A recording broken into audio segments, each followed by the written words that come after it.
It's the first time the government of the U.S. territory has provided that statistic, which was released as authorities warned that a lot of work remains and that crews were still finding unexpected damage after Maria hit on September 20 with winds of up to 154 mph, knocking power out to the entire island.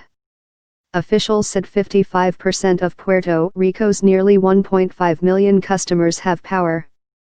It's just extraordinary that it is still so far away from being 100% recovered, said Susan Tierney, a senior advisor for Denver-based consulting company Analysis Group who testified before a U.S. Senate committee on efforts to restore power in Puerto Rico.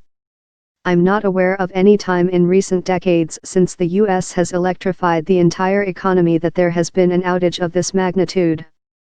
One of Puerto Rico's 78 municipalities remains entirely without power, and it's unclear when some electricity will be restored to the central mountain town of Ciales.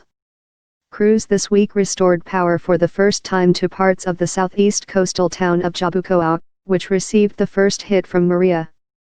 Everybody saw that the devastation was great, but I don't understand why they're trying to sell people something that's not real, he said of the explanations the government has provided as to why power has not been fully restored.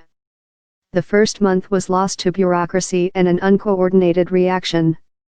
He especially criticized the power company's former director, Ricardo Ramos, who resigned in late October after signing a $300 million contract for a Montana-based company that had only 2 full-time employees when the storm hit. Ramos also had said that he did not activate mutual aid agreements with power companies in the U.S. mainland in part because there was no way to communicate with them. That's the kind of help you ask for 3 days before the hurricane, Pagan said.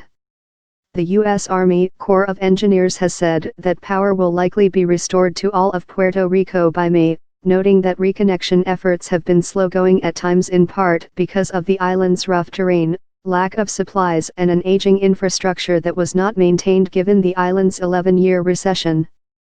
It's like a lack of respect. I know the damage was great, especially in the mountains, but I feel they've taken too long, she said, adding that seeing homes lit up around her gives her some hope amid the frustration. It is not yet known what percentage of businesses and homes now have electricity. Power company spokesman Geraldo Quiñones told the Associated Press that officials don't have that data yet because the optical fiber that helps provide that and other information was destroyed by the hurricane. This is horrible, she said.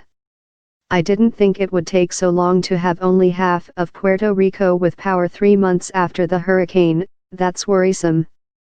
Government officials said nearly 14,000 poles already have been shipped to Puerto Rico, and that another 7,000 will arrive in upcoming days. In addition, some 3,500 workers are trying to restore power across the island, with many working through the holidays. We know that the priority of our clients is to know when they will receive the power service again, said Justo Gonzalez, the power company's interim director.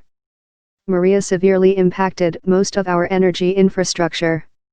Officials said Puerto Rico has 2,400 miles of transmission lines, 30,000 miles of distribution lines and 342 substations that suffered substantial damage during the hurricane. Carlos Torres, who is overseeing power restoration efforts, said that crews are still finding unexpected damage including what he called severely impacted substations. We will not stop working until every person and business has their lights back on, he said.